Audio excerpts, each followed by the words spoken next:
Hey everyone, I'm Corey McLaughlin. I'm one of the customer success managers here at Revenova, and I am so excited to welcome you to my team's second ever webinar. We truly appreciate you taking the time out of your busy schedules to join us today. I know it's not easy. Our goal for these sessions is to help you get the most value out of Revenova.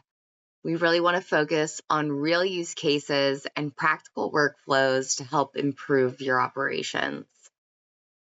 Now, I might be a little bit biased about today's topic because I'm a bit of a data nerd, but I have to say this is hands down one of my favorite parts of the platform. That's right, we're talking about reporting. I'm passionate about reporting because this is where all of the clicks that we talk about turn into value, where your data transforms into clarity, and where good, educated business decisions begin. So buckle up. We're going to be covering 4 different high-impact reports specifically designed to help you get answers faster, identify trends sooner, and help scale your growth. We'll be starting off with customer load volume. Next up will be revenue, then lean reporting, and last but not least, carrier performance. Whether you're just getting started or simply want to enhance your reporting game, we hope that you leave today's webinar feeling inspired to dig into your data and make a difference. Feel free to throw your questions in the chat as we go along. We'll try to get to as many live as we can. If there's anything we miss, we'll definitely circle back after. Now let's get this party started. Without further ado, I'm going to pass it off to Steven. Today we are going to do a deep dive into reporting. We're going to look at the report types, combining objects, adding fields via an extended lookup, and we're going to build out 4 example reports. But first, let's go to our report types, and we're going to find it in the setup by clicking our gear shift and clicking setup. Off to the left in the quick find, we are going to search for report and select report types. And from here, we're going to select new custom report type.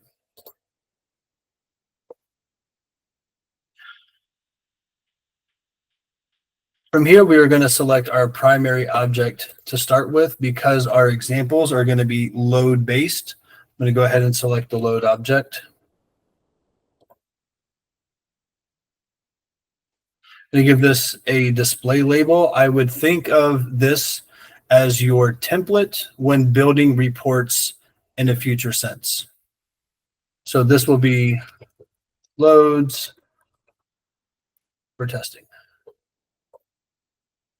And our description, recommended to put something here so you can, future instance, come back and know why you created this to begin with. They're stored in our category. I'm going to place this in the other reports, but you may have additional folders within your organization. And lastly, I'm going to ensure that this is deployed. Any item left in development will cause issues when trying to access this report outside of the setup.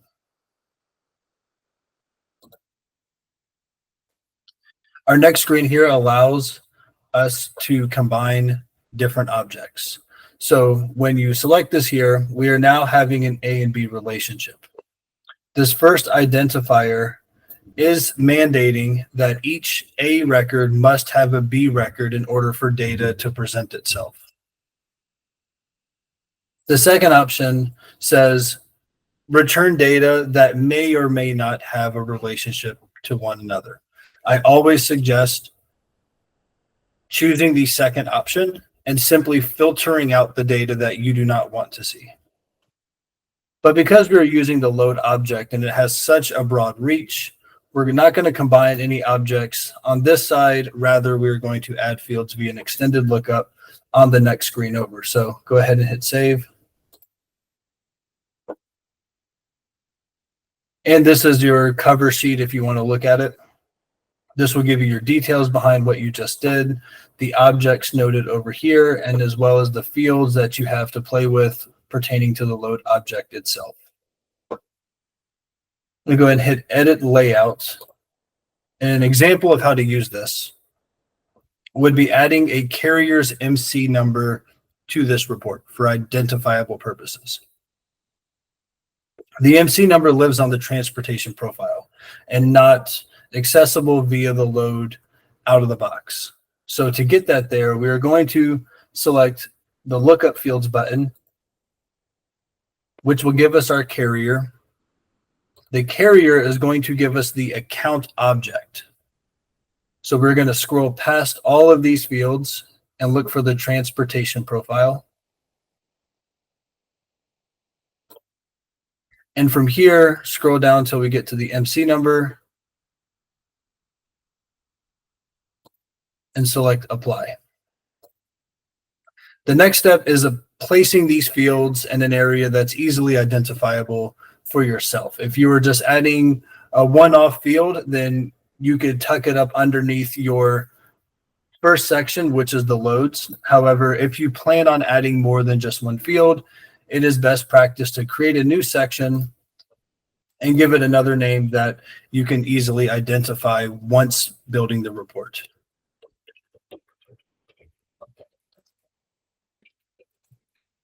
I will call this transportation profile info and hit apply.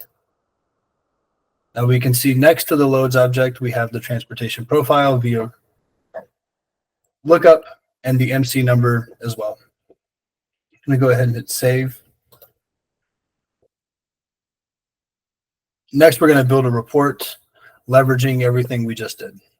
So I'm going to go to my app launcher, look for reports, and open in a separate tab. I also recommend keeping this screen open because you may need to come back and add fields as you go about building out your report. Lastly, before we leave this screen, I'm going to copy the display label, as this is how we are going to find this template on this side. So now once in the reports tab, we're going to select new report. I'm going to search for my all category and paste the template that we just created, and I can find it right here. Go ahead and start report. Next, we're going to go ahead and apply some of our filters here. In our first example, we are going to be looking at customer load volume. So for those of you who use freight plans, you have what are known as customer and carrier loads. Without a filter knocking out the carrier loads, they are going to show up in this report because they are loads. Having that occurrence happen will throw off your load volume numbers, showing a higher count than actually exists. So what we're going to do is apply the filter of customer load equals true. This will knock out those carrier loads in a freight plan. Next, in order for me to get some more data back in my Scratch org, I'm going to go ahead and adjust this to all loads and all time. And we can get to work adding some columns and doing some grouping. So if I simply wanted to capture my customer load volume, I have my load volume already rendering. I now just need to know which customer these loads belong to. I could add my column of customer account name. However, these items are kind of thrown all over the place. So for an easier read, instead, I'm going to group leveraging the customer account name. This can now give me easily identifiable load volume per customer. I'll go ahead and hit run. If I wanted to see my customer load volume greatest to least, right now, the system is returning data in an alphabetical order. So Atlanta Braves, Boston, and Chicago. By clicking this dropdown and sorting, instead of sorting by account name, I'm going to sort by record count. It is now going to give me least to greatest. I'm going to engage with this tab again. We can see the arrow pointing down, and now I'm going largest to smallest. Clicking back into our edit, we can also leverage this report to identify multiple analytical sets of data. So if I wanted to also capture my customer revenue, I could simply add the column of customer quote total. If I wanted to identify my power lanes, my most frequently ran lanes that embody all of these loads, I can add a grouping of city lane. Removing the city lane from the grouping and placing it back into our columns here and replacing it with a date range, either expected ship or delivery, we can look at trends over time. So I'm going to add the expected delivery date.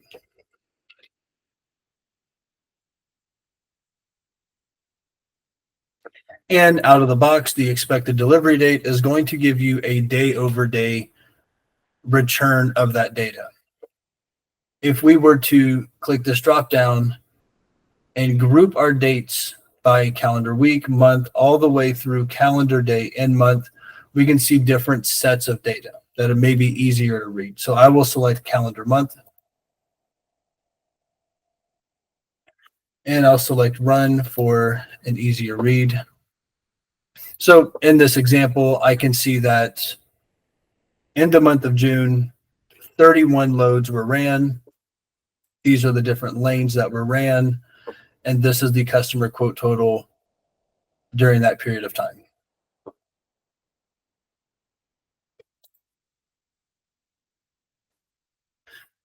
The last report type that we'll take a look at is the carrier performance. And to capture this data, we are going to navigate back to our report types and create a new report type leveraging the stop object instead of the load object. So going back to our tab over here and selecting report types, I'm going to follow the same steps as we did before, except our primary object are going to be the stops.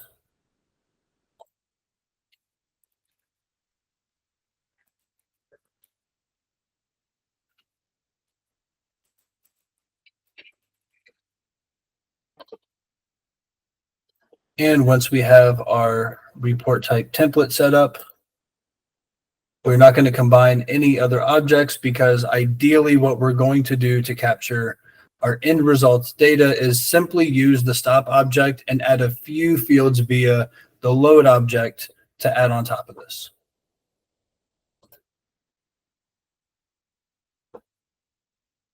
So I'm going to go into my layout.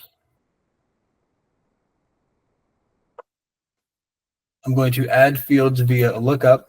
I'm going to go to the load object and select all.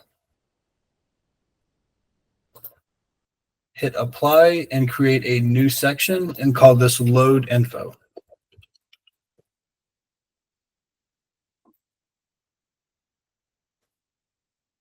Once I have everything that I need, I'm going to go ahead and hit save. Lastly, let's copy our template name. And as before, we will search for reports in our app launcher and open in a new screen, keeping this screen open in case we need to come back and add anything to it. Once under the reports tab, we will select new reports, navigate to all, and paste our template name.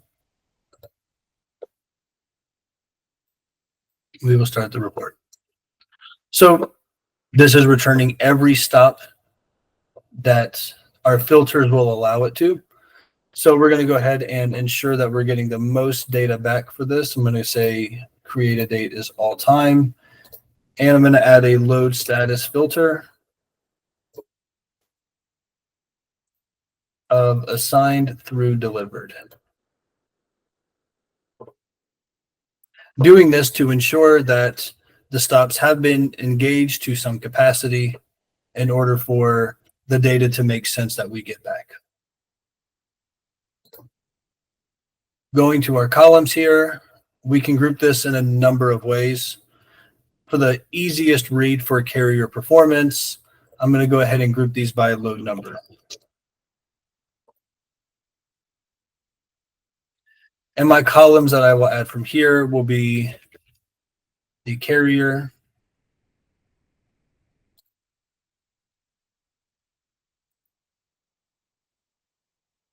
and I'm going to get into adding some of these stop specific items, which cause the reasoning for creating a new report type in its entirety. And those items are going to be your arrivals and your departure dates, as well as the on-time delivery counter. So if you wanted to add your columns one at a time, we can continue doing this route, or we can select this fields option and pop it out and put in date. And now I can select multiple at the same time. So I will go with departure date and expected date as well.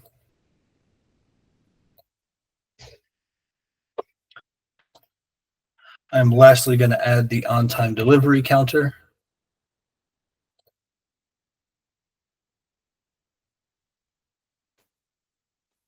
Close this out and explain what we're looking at. So we have our stops grouped by load number with an arrival date and a departure date, the expected date that each one of these were to be fulfilled, as well as our on-time delivery counter. Within the field on-time delivery counter, if a 1 returns, then that indicates that the carrier was either early or on time. A 0 will indicate that the carrier was late or anything other than on time. If you wanted to see what carriers ran a specific lane and what they were charging you, you can modify your report slightly differently. Another way of viewing this report and carrier performance would be to identify the lanes ran and the charges applied each time those lanes were hit.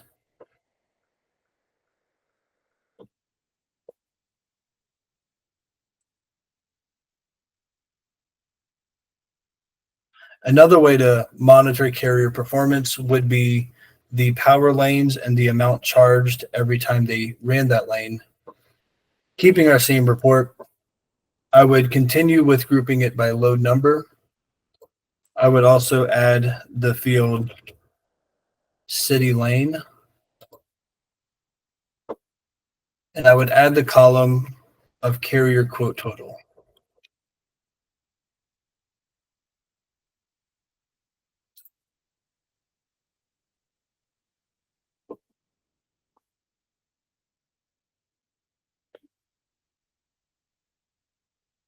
And hitting run, I can now see that for load 10, Tampa to Chicago, each stop, the carrier, the expected dates, and the carrier quote total for that load that was ran. If I wanted to see my city lanes kind of grouped together and not separated by load number, I'm simply going to pull my load number from the grouping and now just get a look at the lane itself.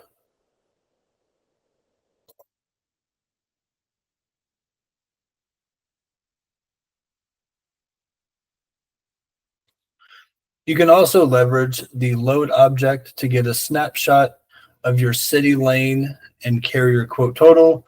The stop object is leveraged when identifying your specific performance-based items such as arrival, departures, and the on-time delivery counter. Thank you, Stephen. I'm going to be wrapping up today with a few important resources. Each of you here or your system administrator should have access to the Revenova Learning Center, or the RLC. The RLC has several features in it today and soon will house much more, including these webinars and more educational content to come. In the RLC, you're able to enter support cases with our technical team, input customer requests for product enhancements or customizations.